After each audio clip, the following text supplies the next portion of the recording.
In the name of the Father, and of the Son, and of the Holy Spirit. Amen. Shalom, everyone.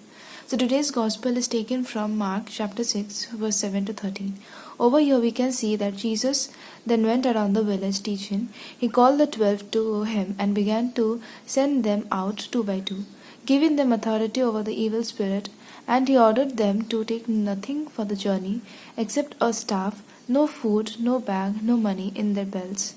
They were to wear sandals and were not to take any extra tunic. And he added, "In whatever house you are welcome, stay there until you leave the place. If any place doesn't receive you, and the people refuse to listen to you, leave after shaking the dust off your feet. It will be a testimony against them." So they set out to proclaim that this was the time to repent. They drove out many demons and healed many sick people by anointing them. So, this gospel is the call of disciple, the proclamation of the good news. So, we can see, like in this gospel, the walking the path of rejection that Jesus has walked, his disciple has walked, and in this gospel, we are called to walk that path. Before this gospel, in yesterday's video, if you have seen, then we see that how Jesus was rejected in his own hometown in Nazareth. And after this gospel we will see that how John the Baptist was beheaded. So this gospel comes in middle of this two gospel, which gives us a teaching that no matter what happens, we should never stop proclaiming the good news of God. Even if we have like to face rejection from our very own people, or we have our own problems or sorrows, we should never stop his mission. His mission should be our top priority. John the Baptist was Jesus's own cousin brother, so that news disturbed him a lot, but he didn't stop his mission. If he would take a rest for 1 day or 2 day, maybe 10 souls would not get their salvation, maybe 10 souls would be lost. And being Christians, our mission is to save soul. We are called to save soul and to reach out to people and to proclaim them the good news and to bring them to Christ. So even if we decide that okay, maybe 1 day we will give for ourselves or take out from from the time that God has appointed us for others, we will lose the souls which God has chose for his salvation.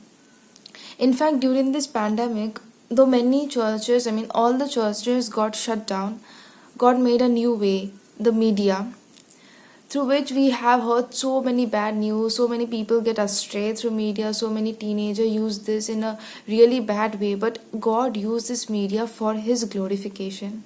According to statistics, it has shown that during this pandemic, so many people attended online mass than they used to do before.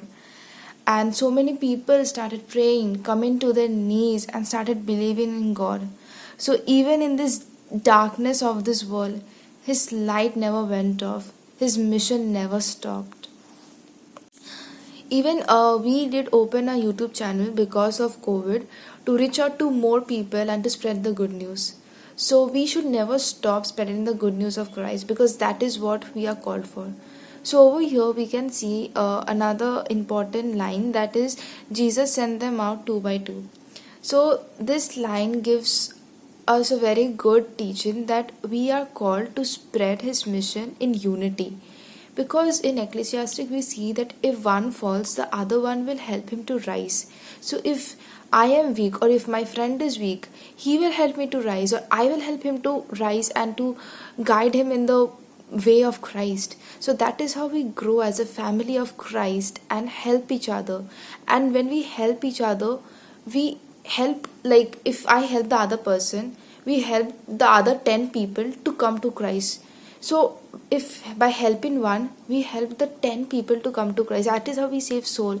So when we work for Christ, we should always have a feeling of unity in us. We should always work in unity, and not like I will only work because I will proclaim the good news of God by myself, or because of glory of me. We should not take pride in that, but we should help others and we should work in unity. That is why that is why Jesus sent two by two. He could easily send one and to one place and another to another place, so the word would be proclaimed easily, but he sent two by two. because of this. So we should never stop his work, no matter how big our problem or our needs are. He know what we need. He will provide us with what we need. Even in this gospel, we can see that he tells the disciple not to take anything with them, to believe in the people that to whose house they will go to preach, and to believe in the hospitality, and above all to believe in God, because he knows what they need and what they require, so they need not carry extra stuffs with them to burden them. So come, let us put our trust in him and continue his mission, and the rest will be provided by him. Shalom.